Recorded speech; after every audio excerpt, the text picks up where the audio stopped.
थोड़ी से तो है। रिया, ये क्या कर रही हो बेटा? रहने दो, क्यों फेंक रही हो इसे? नीलम जी ने कहा। मम्मी जी, इतना सा ही तो है, अब इसके लिए इतना बड़ा डिब्बा और जगह भी कितना रोक रखा है। इसे फेंक दूंगी तो थोड़ी जगह बन जाएगी और डिब्बा भी खाली हो जाएगा। तो छोटी छोटी डिब्बियों में ले लो बेटा।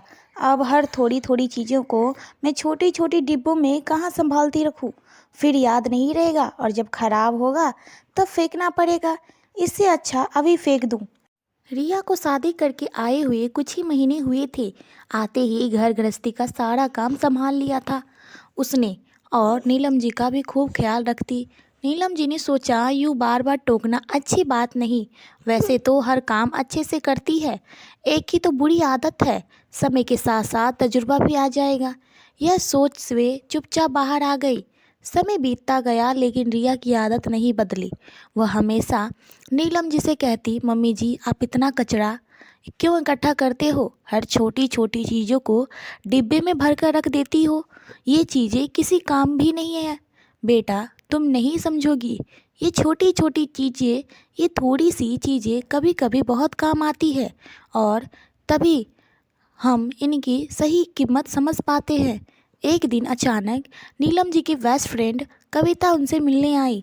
कुछ देर यहाँ वहाँ की बातें कर उसने कहा, नीलम, कहाँ है तेरी बहू? हम शादी में नहीं आ सके तो सोचा तुमसे भी मिलना हो जाएगा और बहू को भी आशीर्वाद दे आऊँगी। नीलम जी ने आवाज़ दिया तो रिया कमरे से बाहर आई। रिया, ये मेरी बचपन की सखी है, मेरी बेस्ट फ्रेंड, हमदम बहन, सब कुछ यही है। नमस्ते मौसी जी, कैसे हो आप? रिया ने पैर छूते हुए कहा।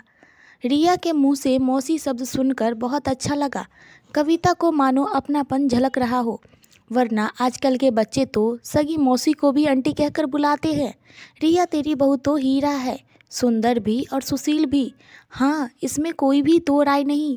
जब ये से आई है, घर का पूरा काम संभाल लिया है और रसोई में तो पैर तक नहीं रखने देती है। मुझे रिया रसोई में जाकर एक ट्रे में नाश्ता लेकर आई। क्या लोगों मौसी जी, आप चाय कॉफ़ी? नहीं बेटा, कुछ नहीं, बस पहले ही इतना कुछ ले आई हो और मैं अभी अभी खाना खाकर आई हूँ। अच्छा, तो मैं आपके लिए नींबू शिकंजी बना देती हूँ। वैसे भी गर्मी बहुत है, मना मत करना कविता, मेरी बहू शिकंजी बहुत अच्छी बनाती है। ठीक है बेटा, बना दो। रिया किचन में गई, शिकंजी की तैयारी कर रही थी। जैसे ही शक्कर का डिब्बा उठाया, अरे ये तो खाली है, और बॉक्स में थोड़ा गुलकुंच था, वो भी मैंने आज सुबह ही फेंक दिया। अब अगर आंटी के सामने मैं कटोरी लेकर पड़ोसन में गई तो शक्कर मांगने जाऊं तो वो मेरे बारे में क्या सोचेगी? अब करूँ तो क्या करूँ? आज ही किराने का सामान लिखाया था तो मैंने सोचा अब ये थोड़ा थोड़ा सामान फेंक डिब्बे साफ कर दूं। अब इससे मेरी क्या गलती? रिया इसी उधेड़-बुन में खोई हुई थी। करूँ तो क्या करूँ? बहुत देर तक जब रिया बाहर नहीं आई, नीलम जी किचन में गई। रिया को देखते ही वे समझ गई। उन्होंने स्टोर रूम में जाकर एक बड़ा सा डब्बा ले आई, रिया को दिया। रिया ने डिब्बा खोला तो उसमें कई छोटी छोटी डिब्बियाँ थी और ज़रूरत का थोड़ा थोड़ा सामान उसमें। एक डिब्बी में मिश्री थी तो मिश्री देखकर रिया के चेहरे की रौनक लौट आई। उसने फट से मिश्री ली, शिकंजी तैयार कर बाहर ले आई। कविता आंटी ने भी उसे बहुत तारीफ की और ढेर सारा आशीर्वाद भी दिया। उनके जाते ही रिया कुछ पूछती उससे पहले ही नीलम जी ने कहा, बेटा, तुम अक्सर थोड़ी थोड़ी चीज़ों को फेंक दिया करती थी।